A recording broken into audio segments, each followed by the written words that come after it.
Hello friends, ఈరోజు మనం ఈ వీడియోలో దుబాయ్ గురించి తెలుసుకుందాం. 1820లో పూర్తిగా ఎడారి, దుమ్ము ధూళి, ఎండ, తాగటానికి చుక్క నీరు కూడా లేకుండా అసలు జనావాసం లేని ఒక ప్రదేశం ఇప్పుడు ప్రపంచంలోనే అతి ధనికమైన, విలాసవంతమైన, అన్ని దేశాల ప్రజలు ఉండగలిగే ప్రదేశంలా ఎలా మారింది? దుబాయ్ గురించి తెలుసుకునే ముందుగా దుబాయ్ మ్యాప్ని చూద్దాం. 7 రాజ్యాల రాజులు వారి 7 రాజ్యాలను కలిపి ఒక దేశంగా ఏర్పరచాలని నిర్ణయించి యునైటెడ్ అరబ్ ఎమిరేట్స్ అనే దేశంగా ఏర్పరిచారు. 1971 డిసెంబర్ 2న యుఏఈ నేషనల్ డేగా ప్రకటించారు.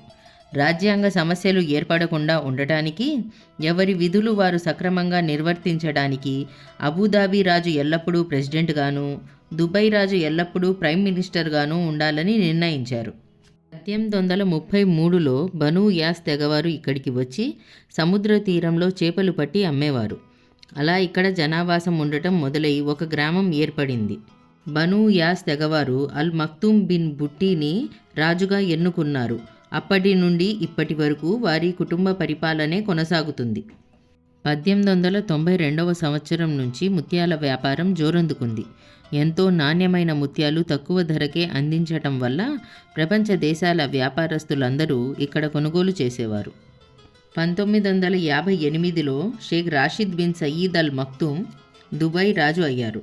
ఈయన పరిపాలనలో తీసుకున్న సాహసోపేత నిర్ణయాల వల్ల దుబాయ్ తలరాతే మారిపోయింది.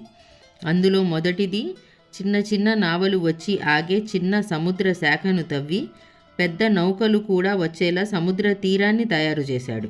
అప్పటి నుండి దుబాయ్లో బంగారం వ్యాపారం జోరందుకుంది. రాజైన రాషిద్ అల్ మక్తూమ్ లండన్ పర్యటనకు వెళ్ళినప్పుడు అక్కడి కట్టడాలను, వారి సదుపాయాలను చూసి ప్రభావితమై తన దేశంలో కూడా ఇలాంటి సదుపాయాలను అందుబాటులోకి తేవాలని దుబాయ్ ఎయిర్పోర్ట్ను కట్టించాడు. మౌలిక సదుపాయాలు అన్నీ అందుబాటులోకి తెచ్చాడు.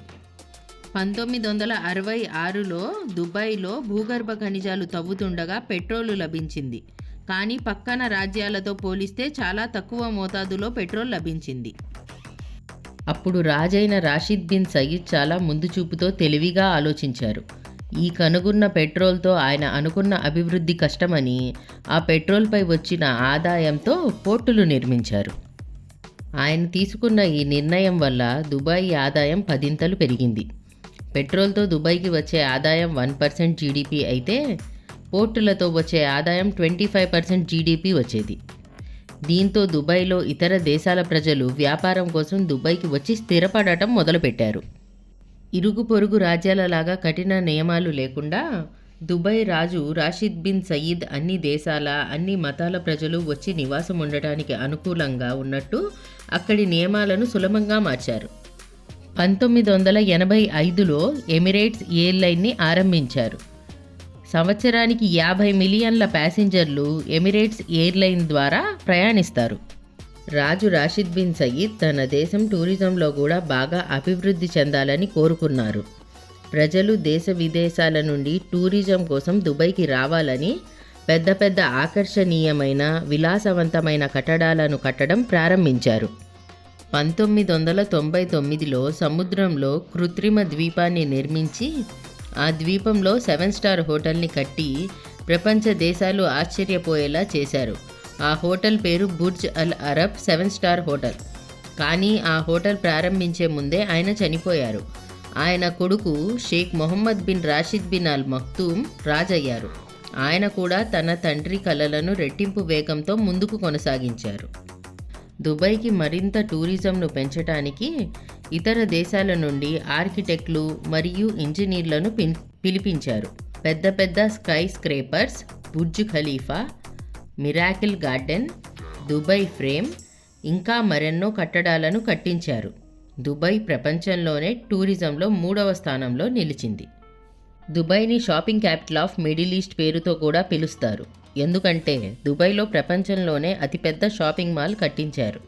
అక్కడ 70కి పైగా షాపింగ్ మాల్స్ కూడా ఉన్నాయి. ప్రపంచంలోనే ప్రసిద్ధిగాంచిన బొటిక్స్, బంగారు ఆభరణాల షాపులు అందుబాటులో ఉన్నాయి. ఈ బంగారు ఆభరణాలు చూస్తే ఎవరైనా ఆశ్చర్యపోవాల్సిందే. అందుకే దుబాయ్ని ద సిటీ ఆఫ్ గోల్డ్ అంటారు. దుబాయ్ ఇస్లామిక్ దేశం కాబట్టి అక్కడ ఇస్లామిక్ సంప్రదాయాలను, ఇస్లామిక్ లాను పాటిస్తారు. అక్కడ నేరానికి కఠినంగా శిక్షిస్తారు. అందుకని అక్కడ నేరాలు చాలా తక్కువ నమోదవుతాయి. అందుకనే దుబాయ్ ఒక సురక్షితమైన ప్రదేశంగా చెప్పుకుంటారు. ట్రాఫిక్ నియమాలు ఉల్లంఘించితే భారీ జరిమానాలు చెల్లించాల్సి ఉంటుంది. నగర ప్రజలు క్రమశిక్షణతో ఉండేందుకు ఈ నియమాలు విధించారు. ఇవాళ మేము చూస్తున్న దుబాయ్ షేక్ రాషిద్ బిన్ అల్ మక్తుమ్ తెలివితేటలు మరియు ముందు చూపు యొక్క ఫలితం.